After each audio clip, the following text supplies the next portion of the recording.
አታደርጊኝ ነው ለምን ሆነ የምታስጨንቂኝ? ቆይ አንድ ቀን ሰጠውን አሉ በእግዚአብሔር በእናትሽ አታስጨንቂኝ ነው እንዴ? ለምን ሆነ የምታስጨንቂኝ? ቆይ በቃ ታየው በቃ ይሄ ነገር ቀጠሮ ተሰጥቶናል አይደል? ይሄ እናወራቸዋለን። በቃ በራሳችን መንገድ እንግባባለን። ወረቀቱን ትቼዋለሁ ማለት እኮ ካንቺ የምጠበቀው በቃ ይሄ ነው። በቃ ለምን ታስገድጂኛለሽ? በራሳችን መንገድ የምንግባባው ልክ ህግ ጋር ሲደርስና ነገሩ ህግ ሲይዘው ከዛ ደግሞ ነገሩ ከበድ እንደሚል ሲገባ አሪኮ እንዲግባባሽ እንኳን እኮ ምንም ፍቅር አልሰጠሽኝ። እንዴት አድርጌ ነው የምግባባሽ? እኔ የትኛው ላይ ሰጠሽኝ ፍቅር ነው? የትኛው ላይ ሰጠሽኝ ያቀረብሽኝ እንትን ነው? አንቺ ተግባብቼ ላወራሽ የምችለው እኔ በመጣው ቁጥር እንደፈለግሽ እያደረግሽ እያባረርሽኝ በመጣው ቁጥር አይንሽን እያዞርሽብኝ እንዴት ብዬ ነው አንቺ መቅረብና መግባባት የምችለው? ጄንስ ችል መጣው ሲ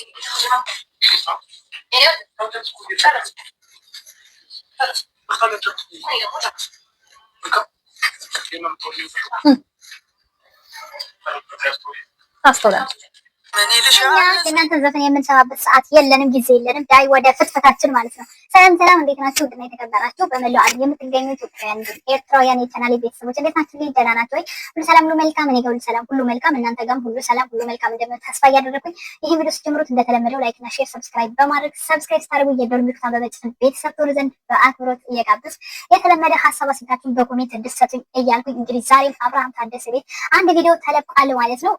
እሱም እንግዲህ የተማጽኖ ቪዲዮ ነው።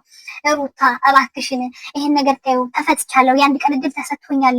ስለዚህ አስበንበት እኔም አንቺም ውሳኔ እንድናሳውቃቸው ነው የተሰጠን ይሄ አንድ ቀን እና አንቺም ደግሞ ውሳኔሽ እንድትቀይሪ እባክሽን፣ ፊርማው የሚቅር እስር መታሰሩ የሚቅርብኝ እኔና አንቺ ተዋይተን እንፍታው እያለ ነው። ምንድነው ተዋይታችን 3 ዓመት ሙሉ ያልፈታውን ችግር አሁን ፖሊስ ሲመጣብን እንዴ እንፍታውን በትሰው ወድቀጥለው የምትለው አቶ አብርሃም ታደሰ እንዴ? ተው እንጂ አመት ሙሉ እኮ ዶሮአችን ቆሰለ፣ አይናችን ታምነው እኛ ቅመሞች ከብር ለመዳም ቅመሞች እውነቴን ነው የምነግራችሁ።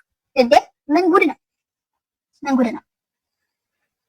ሰው አሁን ሩታ ማለት ነው የእርግዝና ወቅቷ ቪዲዮ ቢሰራልን ነበር እስከ ትውልድ እንደ ባሏ ሲንከባከባት ምናምን ከዚህ በላይ እይታ ይኖራችሁ ነበር። ከዚህ በላይ ሰብስክራይብ ታመጡ ነበር። እውነቱን ስነግር ማለት የዝሙት ትውልድን ገዳይ ቪዲዮ እያሳየህን ቻናልን ከምገላ አንተ ሰዎች ዘንድ ስድብን ከምታተርፍ ትውልድን በቃ ትዳር እንዲያምረን አድርገህ ብታቆየ ኖሮ እንዴት በአማረሽን ብታሳየን እንዴት በወደድ ነው ነበረ። እውነቱን ስነግር ማለት ነው 9 ወር ሙሉ በጣም ምርጥ ቪዲዮ ሁለታችሁ ብቻ መስራት ትችሉ ነበር። ኮተት አይጠበቅብህም ነበር። መሰሪ ዝሙተኛ ጓደኞች አያስፈልጉም ነበር። ከሚስት ጋር ሆነ ቁልጭ ያለ ቪዲዮዎችን ታሳየን ነበር። አራስ ቤት ሆና ጭምር አረ ስንቱ እንዴ አንተ ከግማሽ ሚሊዮን ህዝብ በላይ የያዝከው ሰው ቀርቶ እኔ 10,000 15,000 ሰብስክራይብ ያለኝ ሴት ይሄን እድል ባገኘው ሰዎች ምን ያህል እንደማዩ ታውቃለህ።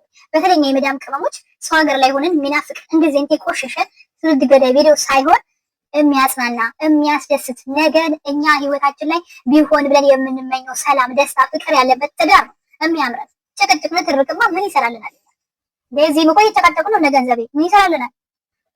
ሰላም ያለው ቪዲዮ ካላየን ስልካችን ስንከፍት ሰላማዊ ነገር ካላገኘን የእናንተ ትዳር ስም ቢኖረው ጭቅጭቅ ይመስል ነበር። ያ ብዙ ኮሜንቶች እያየሁ ነበርና ከእናንተ ምንም እኔ የተማርኩት ነገር የለም።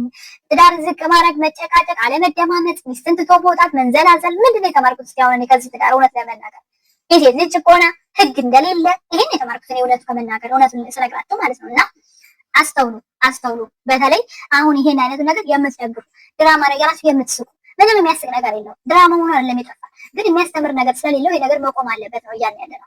መቆም አለበት ካላችሁ ደግሞ እንዲቆም ማድረግ የምትችሉት እነማን ናችሁ? እናንተ ራሳችሁ ናችሁ፣ ኦዲየንሶች ማለት ነው። የራሳችሁን ስራ የምትሰሩት በቃ ብላችሁ ቪዲዮ ባለማየት ላይክ ባለማድረግ ተቃውሟችሁን መግለጽ ትችላላችሁ ማለት ነው። እንግዲህ ሩታ ውሳኔዋን አሳውቃለች። እኔ ወይ ትፈርማለህ ወይ እስር ቤት ትገባለህ በቃ ከሁለት አንዱ። እሱ ደግሞ እድል አልሰጠሽኝም። እኔ እንኳን ቤት ውስጥ ለመምራት እንዴት ነው አንተ ከሌላ ሴት ጋር እስኪ ራስህን ሰብስበህ ቢሆን ከዛም ብትል ሩታ እኛም ሩታ ላይ እንፈርድ ነበር። አንተ ግን ገና ለገና ተናገረችኝ፣ ቤት ሴት ገላበችኝ በሚል ሰበብ ያለህን ሳታቆም ሌላ እየጨመርክበት እየተንዘላዘል ከሴት ጋር እንደዛ የተለጣጠፍ ማንኛዋ ሴት ናት በዚህ ልክ የምትታገሰው? ማንም እኮ የለችም በዚህ ልክ የምትታገስ። ስለዚህ የማይመስል ነገር ለሚስት አትንገር ይላልና የሀገሬ ሰው የማይመስል ነገር አታሳየን፣ አትንገረን። እኛ ደግሞ ገና ከፖሊስ አትንቀፍ የመጡ ምን ሊሆን ነው እናንተ? ምን ጉድ ሌላ ሰሞን ወጣት ይለዋል ይላል ያገሬ ሰው። እስኪ ኮሜንት ነኝ ስለፈጠራችሁ ሁሌ መጨቃጨቅ ወይም ፖሊስ ማስያዝ እናንተን እጭ አሁን ይታረጉ የሚሉ ጅልም አለ ለካ እናንተ ሩታዬ ሁሌም ጀግና፣ ጠንካራ፣ የሰው ወሬ የማትሰማ ሴት ናት። አብርሽ እንዳትሰራ እንዳትለያዩ ሽማግሌ ይሄድ። የሩታ ቤተሰብ እባካችሁ፣ እኛም እየለመናችሁ ነው። የሩታ ቤተሰብ ምንም ሊያደርጉ አይችሉም። ምን ነው ሸዋ እንዴ? በተሰው ቤታችሁ ተቀምጣለች። እናቴ ከቀን በላይ ሆኖባቸው ትተዋል። በሽማግሌ ከጋሽ ጋር ሆነ አጥፍቻለሁ፣ እኔ ትዳሬን እፈልጋለሁ፣ መፍታት አልፈልግም፣ እፈልጋታለሁ፣ ሩታን ብዙ ጥፋት አጥፍቻለሁ፣ ይቅርታ ብለህ የሩታ ቤተሰቦች ጋር ሽማግሌ ጋሼ አድርገህ ይዘህ ሂድ። ቶሎ በል ሩት። ይሄን ሁሉ ነገር ተደርጋ እንደገና ሽማግሌ ምናምን ትላላችሁ። የወለደ ሰው መለየት የለበትም። ተግባቡ እና ከሴት ጋር ስትንዘላዘል ዝም ትበል። እንደ ሩታዬ ትዕግስተኛ የለም። በእውነተኛ በገሃዱ አይደል? በዚህ ልክ የምትታገስ የለችም በፍጹም። ሩታ ህግ ማለት እኮ አንቺ እንደምትይው ሳይሆን የሁለታችሁንም አይቶ ፍርድ የሚሰጥ ነው። ስለዚህ የሁለታችሁንም አይቶ የሚፈርድ ነው እና ብዙ አትስናኝ። ሩታ ሰከን በይ ፕሊዝ። ሰው እባክሽ እንዴ! የሁለታቸውንም ካየማ እሱ ነው መቀመቅ የሚወርደው። እንደውም ብዙ ዓመት የሚፈረድበት በትዳር ላይ መዘሞት አይኑ እያየ በትዳር ላይ ሌላ ሴት ጋር መሄድ ወንጀል ነው እኮ እንዴ! ወንጀል አንቀጽ እኮ አለው። አንቀጹ ቁጥሩን ባላውቀውም ፈጣሪ ከእንደዚህ አይነት ትዳር ይጠብቃችሁ። ጭቅጭቅ መልክ ቢኖረው ሩታና አብርሽን ይመስል ነበር። ነገር አትብሉ። ወደ ሃይማኖት ተመልሳችሁ ከእግዚአብሔር ጋር ተገናኙ። ገንዘብ ንብረት ስላላችሁ ብቻ በቂ ነው ማለት አይደለም። አንተ ማህተብን እሰር፣ ካሰርከው ወርቅ እርሱ የበለጠ የማያልቅ ፍቅር፣ ሰላምና ደስታ አለው። የእግዚአብሔር ጸጋ ከእናንተ አይራቅና የሚመስለኝ እናንተ መከተል ከጀመርኩም 2 ዓመት ሆነኛል። አንድም ቀን ቤተክርስቲያን ስትሄዱ አይቼ ማላቅም። አንቺም ሩታ ትዳር በምላስ እና ጠንከር ባለ ንግግር እና በከረደደ ንግግር ትዳር አይመራም። ከአንድ እናንተ አይነት ትዳር ይሰውራል። አሜን ይላል። በነገራችን ላይ መስቀል የሚያስሩት በእናንተ ተገደው እንጂ እነሱ ኦርቶዶክስ አይደሉም። በጣም ብዙ ጊዜ ተናግረናል። ሌሎች ቤተሰብ ተናግረዋል። መረጋገጫ እንዲሆናችሁ ደግሞ አቢ አሁን የተወለደው ልጅ ክርስትና አልተነሳም። ያ ማለት ኦርቶዶክስ አይደሉም። እናንተ በግፊት ነው፣ ሁሉ ነገር በግፊት ነው። እና አብርሃም ህይወት በግፊት በእናንተ ግፊት ነው የሆነ ያለ። በእናንተ ግፊት ግን ሩታ እየተጎዳች ነው። ሴት ልጅ አይደለች እየተጎዳች ነው። አብርሽ ችግር የለበትም። ይሄ ህይወት ራሱ ሄዶ የሆነ ባይሳካ እንኳን ራሱ ወንድ ልጅ ምንም አይደለም። ወንድ ልጅ የሆነ ቦታ ቢቆም እንኳን ችግር አለ። ሴት ልጅ ግን ተሰብራ ነው የምትቀረው። ገባችሁ? እዛ ላይ የሚወለዱ ልጆች አስቡት። ስለዚህ የእናንተ ግፊት ነው። ሩታ እንደመጣች ካስታወሳችሁ ለረጅም ወራት መስቀል አንገቷ ላይ አልነበራትም።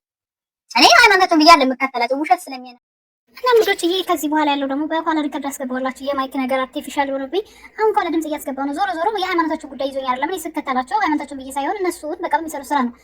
ነገር ግን በውሸት እንደዚህ መደረግ የለበትም። በዚህ እናምናለን። እመኑ። ኦርቶዶክስ እንዳልሆኑ አምናችሁ ነው ስራቸውን ብቻ እዩ። ስለ ሃይማኖት እስካላስተማሩ ድረስ ስለ ሃይማኖት እንትን ማለት ያለብንም ግን ደግሞ ያው ብዙ ሰው ኦርቶዶክስ እየመሰሏቸው ወደ ኦርቶዶክስ ሀሳብና አስተያየት ስለሚሰጡ ነው ሁሌ ማለት ነው። ክርስትና የት አለ? ለምን መስቀል ለምን ቤተክርስቲያን ስትሄዱ ማናያቸው ምናምን በጣም ብዙ ጥያቄዎች ሲቀርቡ ያለው ብዙ ጊዜ እነሱ ምላሽ መስጠት አልፈለጉም። ምክንያቱም ውሸት ስለሆነ በእናንተ ግፊት ስለሆነ መስቀልም ጭምር ያደረጉት ማለት ነውና አንዳንድ ጊዜ ሰዎች ያልሆኑበትን ነገር ግፊት ማስገባት ወይም ግፊት ማሳደር ተገቢ አይደለም። ራሳቸውን ሆኖ እንዲመጡ እንዲዋሹ እናደርጋቸው እኛ ራሳችንን ውሸት ምንም አያገለግልም። ለማንኛውም ከውሸት ምንም ስለማንጠቀም ወደ ራሳችን እንመለስ ለማለት እወዳለሁ።